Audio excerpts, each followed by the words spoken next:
हाँ 100% में 50% लोग ऐसे हैं जिनको सवेरों ठेकई पे होते जाए, उनकी आँखें ठेकई पे खुलती ही महाराज।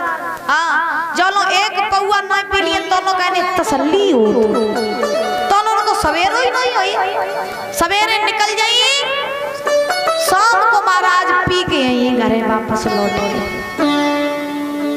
ऐसे ऐसे लोग दुनिया में। अब बताओ जब तुम ऐसे बुरे काम करोगे, पाप करोगे, तो फिर कलयुग कहाँ तक तुम्हें छोड़े, फिर तो मुड़ पे बैठे।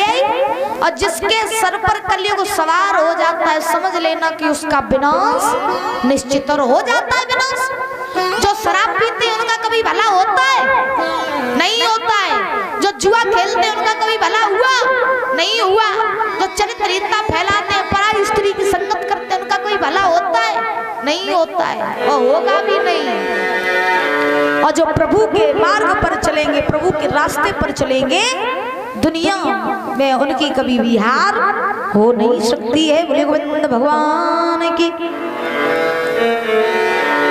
तो धुंधकारी ने बहुत पाप किए परीक्षित महाराज, एक भी काम अच्छा नहीं किया धुंधकारी ने, प्रेत बन गया। तब गौकर्ण महाराज जी ने धुंधकारी को कथा सुनाई, और जब कथा सुनाई तो उसी महाराज धुंधकारी की मुक्ति हो गई। भगवान के विमान आए धुंधकारी को लेने के लिए, और विमानों में बैठाल करके आज धुंधकारी को ले गए हैं परम धाम को। इतनी शक्ति होती है इस कथा में। एक होता है भाग, एक होता है सौभाग्य। बुजुर्गों, एक होता है भाग, एक होता है सौभाग्य।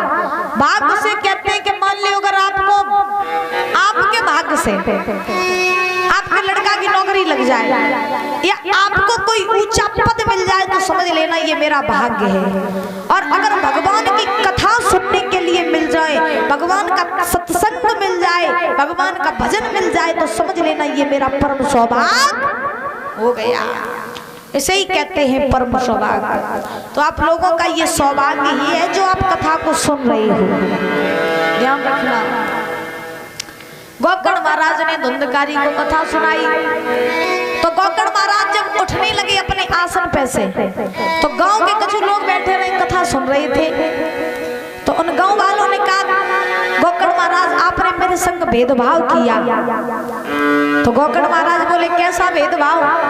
तो गांव के लोग कहने लगे भेदभाव तुमने ऐसा किया कि कथा तो फिर हमने सुनी थी, तुम्हारे भैया धुंधकारी के साथ साथ तो कथा मैंने भी सुनी थी, फिर तुम्हें भैया की अकेली मुक्ति काय को भैया भगवान के विमान हमें लेवे काजे काय को नहीं आई, मेरी भी मुक्ति कराओ।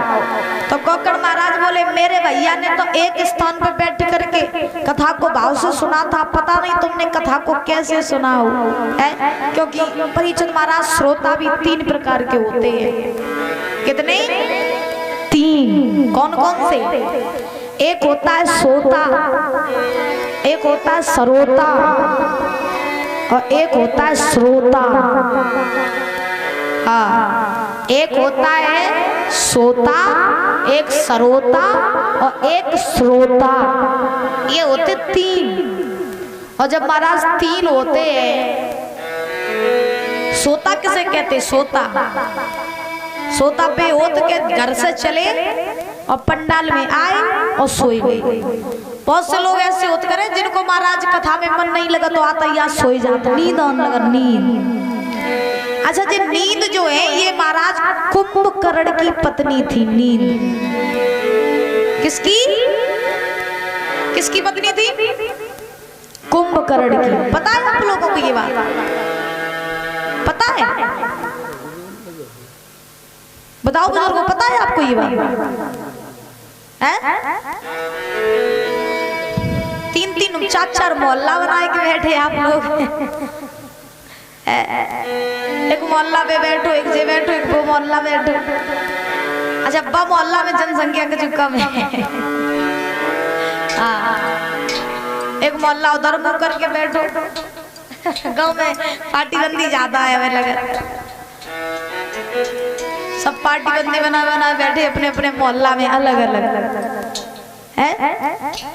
और जब मैंने कहा 3 ही प्रकार के श्रोता बैठे सब ऐसे ही महाराज। तो नींद जो है ये कुंभकर्ण की। ये बात ध्यान रखना, ठीक है। कोई पूछे तो नींद किसकी पत्नी है तो बता देना कुंभकर्ण की, क्योंकि जब प्रभु श्री राम ने कुंभकर्ण को मारा था तो नींद ने कहा था प्रभु तुमने मेरे पति को मारा, अब तुम्हारा भजन जहाँ जहाँ होगा वही वही मेरा वास होगा।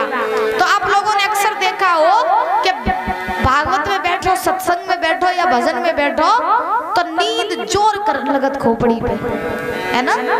हाँ, नींद जोर कर लगत खोपड़ी पे। तो महाराज नींद कुंभकर्ण की पत्नी तो सोता पे ही होत के पंडाल में आए नहीं और सोए नहीं, इनको कहते हैं सोता।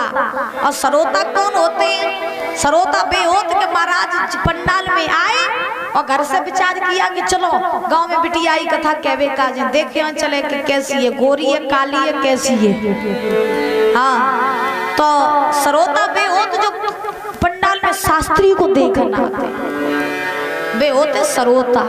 और श्रोता कौन होते हैं महाराज? श्रोता वो होते हैं जो तन मन धन से भगवान की कथा को भाव से सुनते हैं, उनको कहते हैं श्रोता।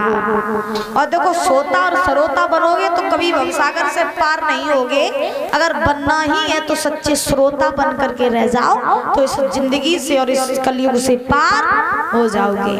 क्योंकि कहा जाता है कि दुनिया में लगे रहोगे तो बर्बाद हो जाओगे, और अगर हमारे ठाकुर जी के चरणों में लग जाओगे तो फिर संसार से आबाद हो जाओगे।